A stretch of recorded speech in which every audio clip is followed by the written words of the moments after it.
Hey, what is up? Welcome to this episode of the Entrepreneur to Entrepreneur podcast. As always, I'm your host, Brian Lofermento, and today's guest and fellow entrepreneur is someone who I've been so excited to have and chat with here on the airwaves because we are all going to learn so much about how this guy, he seemingly can take technology and just whip it into something cool that makes the world a better place and that helps businesses drive more business and revenue and serve even more people. So let me introduce you to today's guest. His name is Robert Chen. Robert is a retired Army veteran. He's a former fintech software engineer, and he's now playing a heck of a lot of volleyball. Yes, even though he lives in New York City, while entrepreneuring full time. He has built a very cool company. It's called SupportSales.ai, where their sales software 100% automates B2B customer acquisition, from lead generation to auto crafting custom tailored emails and even auto replying to incoming inquiries. Now, Robert loves this stuff. Even leading up to him and I chatting here on the air,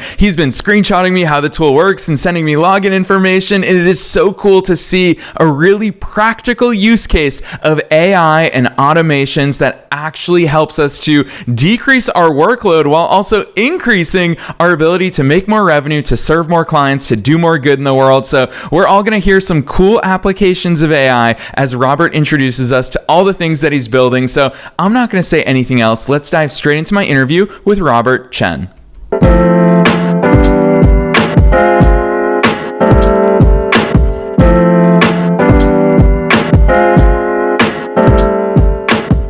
All right, Robert, I am so very excited that you're here with us today. First things first, welcome to the show. Hi, yes, thank you. Heck yes. Well, Robert, you and I have obviously exchanged some emails in the lead up to today's conversation, but I'm excited for you to give listeners a backstory beyond the bio. Who's Robert? How'd you start doing all these cool things? Oh man, yeah. So I started my first company straight out of college almost 10 years ago. I came out of the war. I was in Afghanistan when I was 21. I finished my degree when I was 23, and then I started my first company. Flew to LA. There was a crowdfunding influencer platform. So at the time, it was kind of novel. This was 2017. But I was fresh out of college. I didn't know what I was doing. I didn't know how to code yet. So I spent all my money, all my savings on that startup, worked on it for 2 years full time, and eventually decided I need to learn some skills. So I chose to learn how to code. Did that for 6 years, and now I'm attempting entrepreneurship again with more wisdom.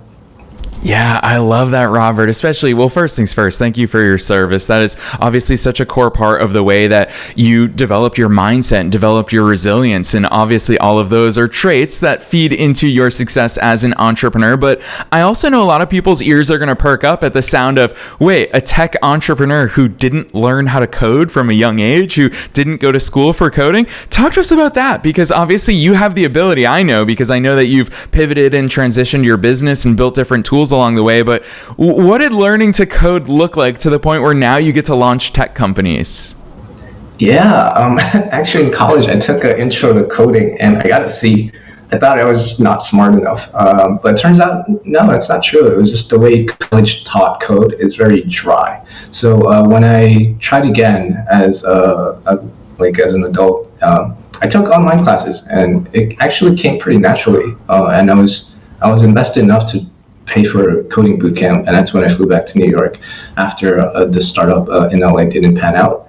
And because the instructors gave a more hands-on, build something from scratch instead of just concepts and theories, it was actually very enjoyable and it was fun to learn, and it was quick. I learned how to code in 3 months, and then I went on to corporate and got even better, and now I'm starting my own software company. Yeah, that's very cool. Talk to us about that software, Robert, because what I really appreciate about your company is it's not just software that we can look at or that we can toy with. It's software that actually does something. Now, I obviously know about SupportSales.ai, but introduce listeners to it. What is it? What is the gap that it plugs, and how does it actually function? Yeah, so for me personally, sales is the hardest part of starting a company. I could build the thing. I built many apps, but getting it in front of people's eyes, that was where I struggled. And sure, I could go to networking events and talk to people, but it never it doesn't scale well. So AI is now the thing, and I was actually building a different company before I pivoted into sales AI. But yeah, same struggle. It was hard to get customers. So then I started working on this, and what I built is the ability to reach like hundreds of thousands of contacts through the software and generate personalized emails for each one of them with AI. And all you have to do is type a prompt, select the businesses that you want to contact through my lead list, and we're generating about 600,000 per month. So in a few months, we'll have millions of contacts that you could choose from, and they're all B2B. So yeah, you just select hundreds of thousands, tap send, and it'll auto follow up, and you could even enable auto reply. And this is all integrated with Gmail and OpenAI. So you essentially, you could automate one of the toughest parts of starting a company now. And we recently just got accepted into the Antler Accelerator. So things are going to kick off fast. Yeah, I love that for you, Robert. I think it is so cool what you've built and what you're continuing to build, especially because I feel like this is really two sides of the coin that I'm excited to go into with you here in today's episode and conversation is because, one, obviously you've built the technology that enables this, but the second and more important side of it, which you've called out already a couple times, Robert, is the fact that we all in the business world, we know who it is that we want to serve. We know who our ideal customer is. We always throw that term around, customer avatar. We all are aware of that, but I'm not sure where along the way we weren't coached into go after them, just get their lead information and proactively go after them. Talk to us about that approach, because you've seen firsthand how hard it is to find them, or even worse, I'll say, to have them find you. I love the proactive approach that you're powering. Talk to us about that. Yeah, so what really drove me to make the pivot into this company was like I saw so much potential here. It's like I could reach like 10,000x the amount of people that I could reach without this, like with this software. Because without it, it's hard. Like you have to create that lead list. You have to manually send out the emails. Even if you don't you don't manually personalize, you send out just a generic email. Like you have to pay for software to do that. That's like, it's pricey stuff.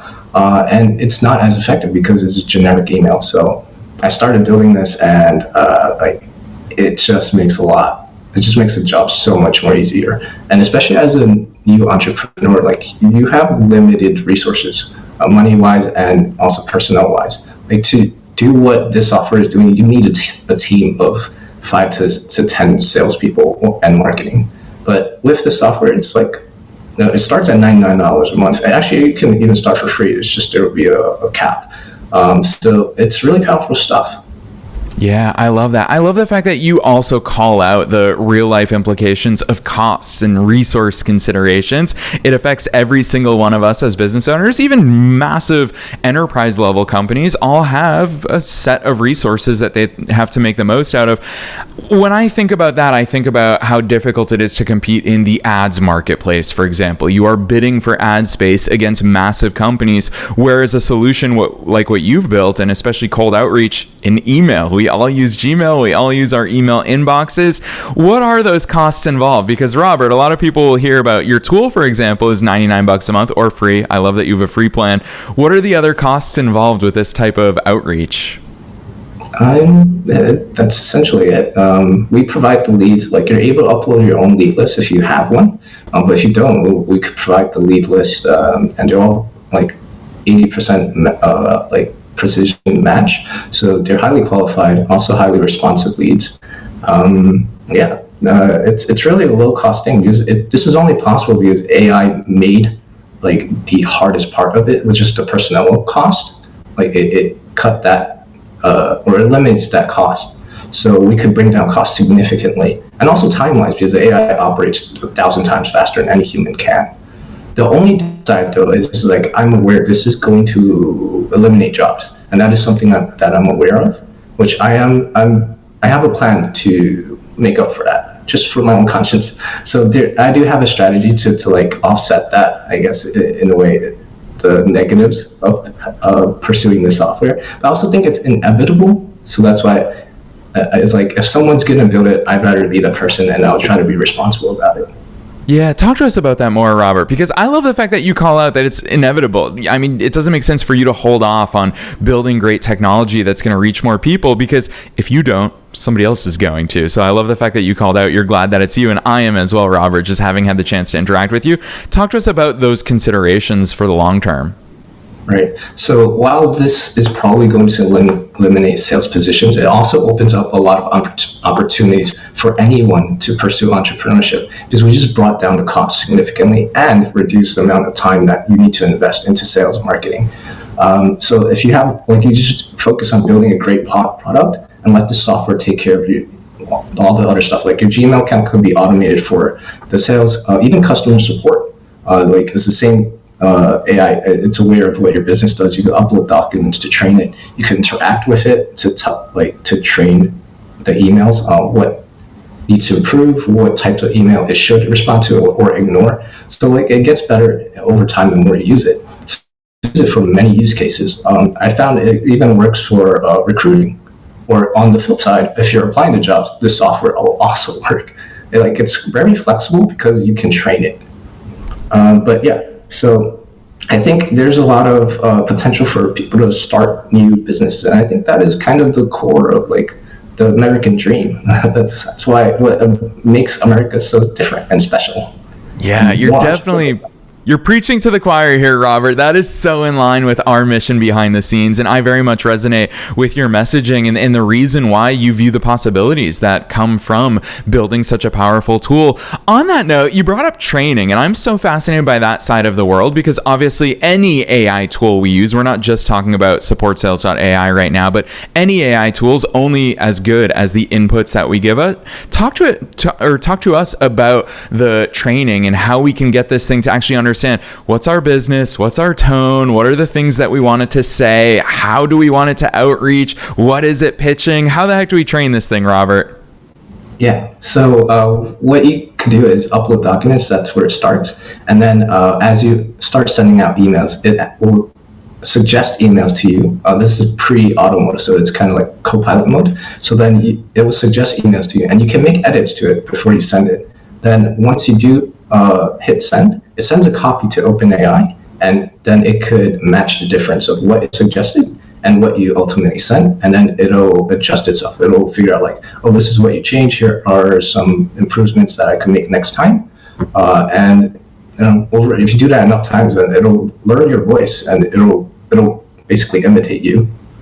Yeah, that is so cool. Robert, just knowing a little bit of behind the scenes, I'd like for you to talk to listeners about the evolution of your platform, because when you and I first started talking over email, I know that the platform was an events and social media platform, a little bit different, obviously still incorporating the key AI ingredients. What did that process look like of transitioning from one idea to another, which I'm very glad that you did, Robert. I'll say that here publicly on the air. Yeah, made a total pivot. It was events, social media, and I started looking into AI, researching how could AI help improve what I had built with the event social media stuff. And it turns out actually there's a whole new opportunity there that maybe it makes more sense to pursue that. And I'll just put what I'm building on pause, because actually the first day that I went out into the real world with the events. Well, actually, I had been getting users to use the event software, but it wasn't a B2B yet. And I started going to businesses and trying to pitch my software, and I found it so hard. I was walking to buildings and just trying to introduce myself and suggest something that wasn't they weren't even thinking about. It was not top of their mind. It was how do I convince someone to now even think about this and then consider paying for it? That was very tough. And then I went home that day, and I had already done 2 weeks of research on AI, and I started thinking, maybe the problem that I could solve is what I just experienced today. How do I make sales with AI easier?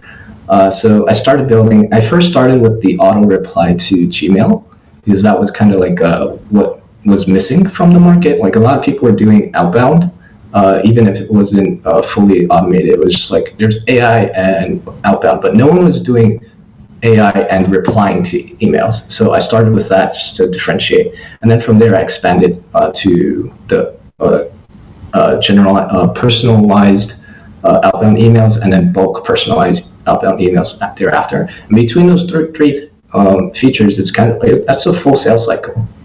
Yeah, for sure. Robert, I love the fact that cold door, going door to door selling is the thing that pushed you and said, holy cow, I actually need to fix this, because that is a painful activity. I've totally been there myself as well. You bring up personalization. That's obviously so core to your approach. And part of what makes this so special is that it's not just a generic script. It's not just a generic copy paste, I think is the worst thing that we can all do when it comes to sales and marketing. Talk to us about that personalization, because a lot of people are probably thinking, well, it's AI. How personalized can it get? Is it researching this person? Is it going to their LinkedIn? Is it Googling them? Talk to us about that personalization element. Yeah, so it does research. So every email is a business email, at least, has a domain attached to it. And so just by having that email, we can then have the AI go to your domain, research their landing page, and then use that as the context for how to personalize this email. And it does a fantastic job. Like, it surprised me.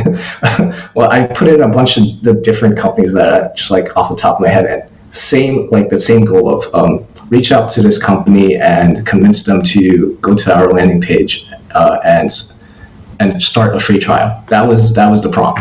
And it would go research these companies and come out with very different custom tailored emails. Like, it'll take a copy from their page and use it as one of the triggers to relate to that person. And it did so good. That was what really drove me to keep pursuing this. When I saw that, I was like, there is potential here. Yeah, for sure. It's very cool. I'll say, as a podcaster, I get 20 to 30 pitches in my inbox every single day, and I can tell the ones that have never been to my website ever before, and they just copy and paste. Sometimes it's awkwardly bolded in the wrong size, Robert, because people don't have a good template, and that's because it's just a human copying and pasting and hitting send on a bunch of emails, and there's no way for them to scale that. So I think it's really cool to apply technology to this. Obviously, within the world of AI and the world of software tools, a lot of people are a little uneasy still about where their data goes and how it's handled, and especially when it comes to emails, we all get so many sensitive emails. I'm always amazed at you technical founders and how much you think about these things. Talk to us about the data architecture and the privacy considerations behind the scenes. Yeah, I've thought about this so much, because this sensitive stuff. So my approach is we don't want to hold any of that personal information, so that we're not held liable. So all the Gmail stuff stays in Gmail. The stuff that goes to OpenAI, like maybe there's a email like a copy of the suggestion that OpenAI suggests that you use, that you then send to Gmail. It'll hold on to that in the OpenAI thread history, but never ever do we store any of that content in our own database. That way we limit a liability on ourselves, and also the security of Gmail and OpenAI are significantly stronger than the new startup. So I want to leverage that as much as possible. So the two will communicate through us, but at no point in time do we save the contents of that information to our own database. Yeah, I love that. The more and more I'm starting to ask that question to a lot of technical founders. And Robert, I love that response, because I feel like that's the way forward. Because a lot of times when we use tools, I'll call out all of our favorite social media platforms, our content is on their platform. And so it's really cool to hear how many software tools are saying, no, you have your own data, you keep all of that. We actually don't even want that. And it makes sense from a liability perspective as well. So super cool to hear those considerations behind the scenes. Sticking with that theme of being a technical founder, Robert, I'm so fascinated by all the things that break, because when we talk about just business in general, things break all the time. But when you're sitting on top of a software solution, things literally break. You literally have bugs. Talk to us about some of those twists and turns along the way and how you keep your sanity amidst all the things that come up. Oh yeah, it's a problem no matter the size of the company. Like, I worked at a $10 billion plus fintech company before, and bugs still happen. It's just part of the job. So be prepared for it, I think, is the best approach. Like, be proactive about preventing bugs. The way we do it as software engineers is we write something called unit tests, and basically we're testing hypothetical situations or edge cases for when things go unexpected. And if we could catch it before the customer does, then we could fix it before a customer finds it. So I actually made that highest priority starting last week, because now the features are built. Let's stabilize. Let's write unit tests. That's all we're working on moving forward for the next few weeks.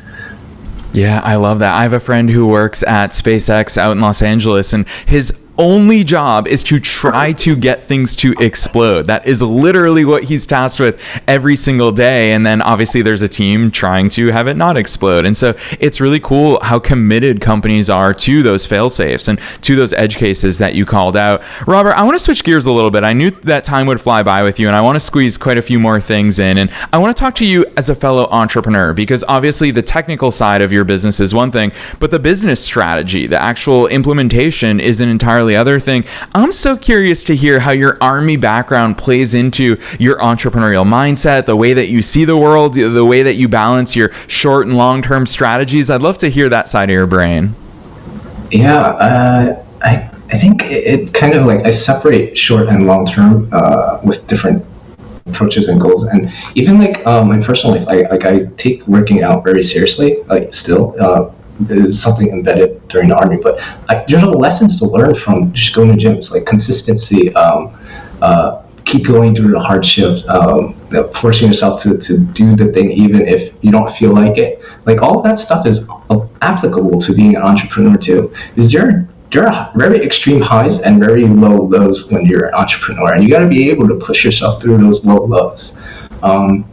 So in terms of like sales and marketing strategy, like I have a plan for sales, which is I'm going to use this AI and have it sell itself, because we are generating 600,000 B2B contacts. Like they're all qualified to use our own service. So that's our sales strategy, and that's something that will work long and short term. And then for the long term, there's a feature that I'm going to build starting in April that I'm calling auto-referral, and it's a unique thing that is only possible because of the foundation that we've built so far. So the basic idea is everyone's Gmail account gets spam, yes.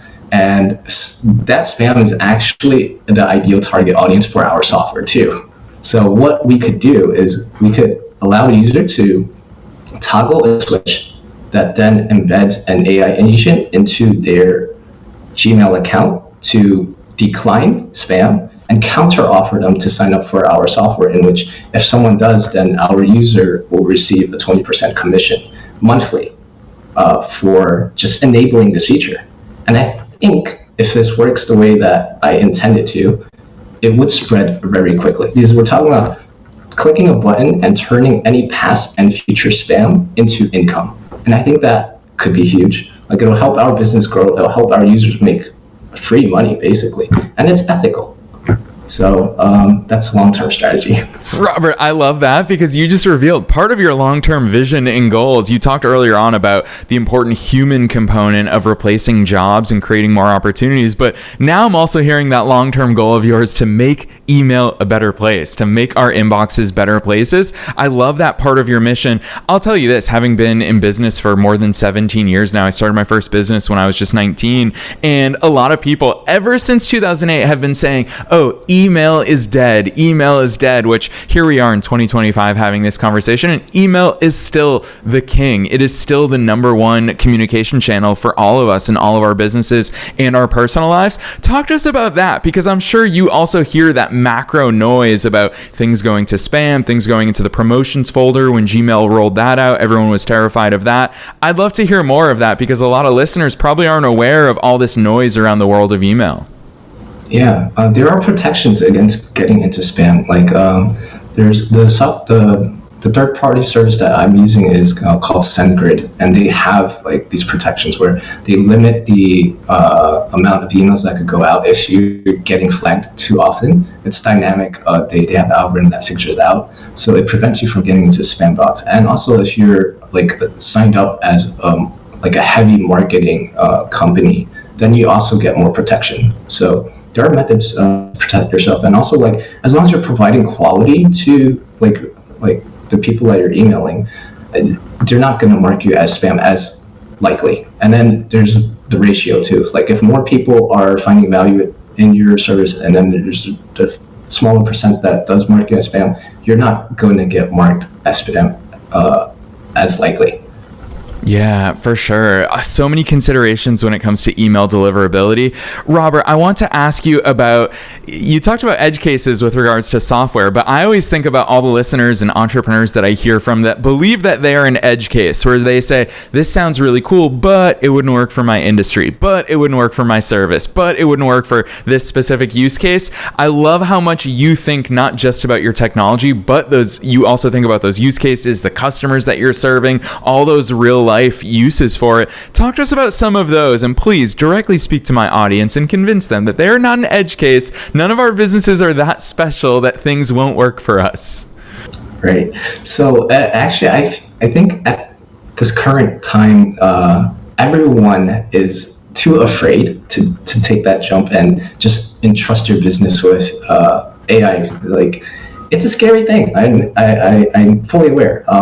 And I actually think it's a great opportunity too, because like the software is way ahead of adoption right now. Like what it's capable of doing is actually significantly better than hiring a new employee or hiring a new grad. Like that is a risk, and we have taken that risk before. So if we're comfortable with that, it's like an emotional gap that needs to be covered. It's not really a technological or even a logical gap. Like we're talking about $99 per month for a software that like you can test until you're comfortable having it do its own thing. So there's really no risk, like unless you don't train it well. That's the highest risk. If you feel like it's not performing at your level, just don't turn it on, and it won't do anything without your consent.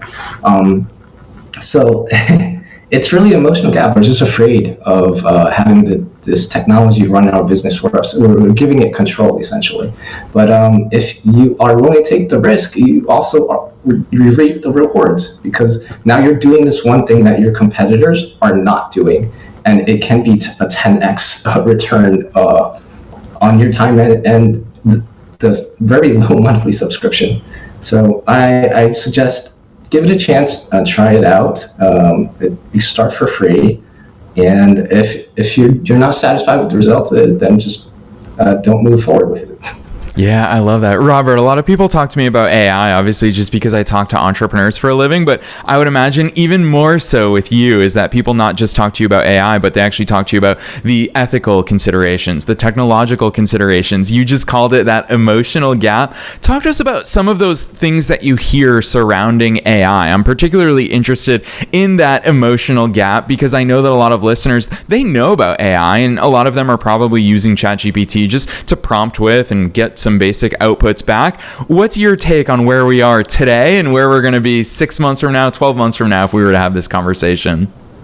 Yeah, well, the best indicator of future is history, right? So we look at the last 2 years, how has AI impacted us, and how have our feelings changed, right? When it first came out, people were super excited. Like everyone was jumping on ChatGPT and asking like the most random questions, right? And that was all we talked about.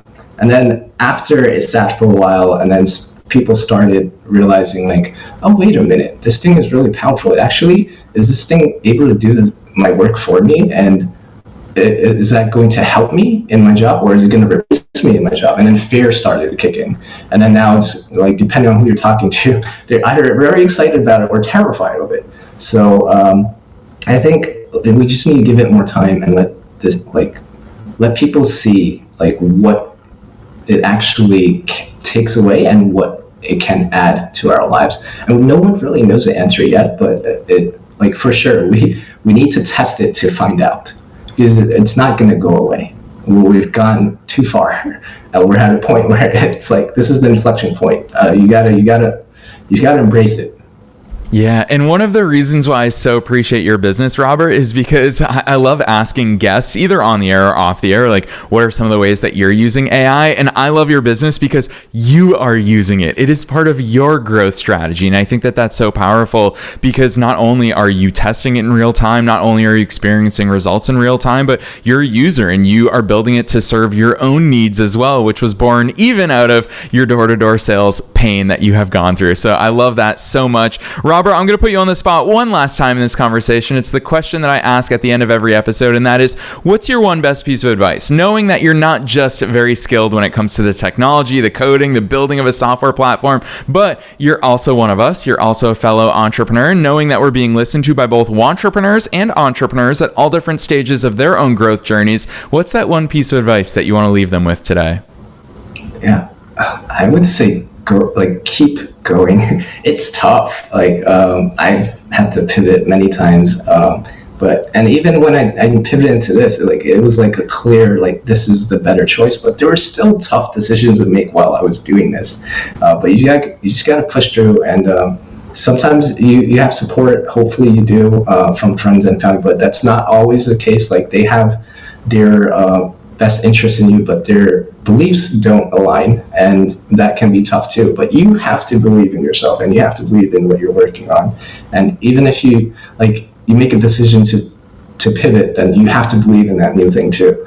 And here's the thing: when you do you reach that level where it's undeniable, you've built something meaningful, then it all happens at once. I got contacted by Antler, and I posted my acceptance letter on my social, and then all of a sudden all these people are hitting me up and they're asking me for advice. They're asking me what my plans and goals are, people that I haven't talked to, or people who straight up doubted me. So it will happen, and you just have to believe and keep going.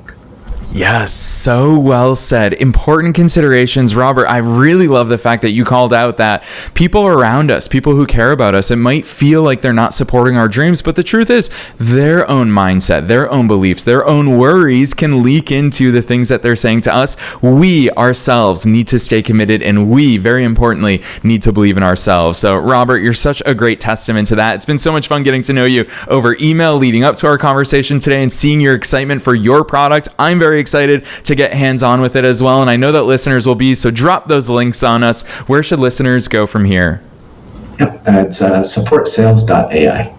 Yes, listeners, you already know the drill. We're making it as easy as possible for you to find that link down below in the show notes, no matter where it is that you're tuning into today's episode. There's also a free plan. I cannot stress that enough. If you've never used this sort of solution, whether it comes to outreach, whether it comes to replying to your emails, Robert has a free plan so that you can try things out. Of course, there's different usage limitations on that, but it's a really no-risk way, not just low risk, a no-risk way for you to start trying it out and seeing the power of having more scale. A lot of us are on limited resources. This is your chance to essentially get more resources in manpower and labor, because it's actually doing things. It's not just another part of your tech stack that's going to sit there unused. So Robert, huge fan of what you're doing. Huge kudos to you. On behalf of myself and all the listeners worldwide, thanks so much for coming on the show today.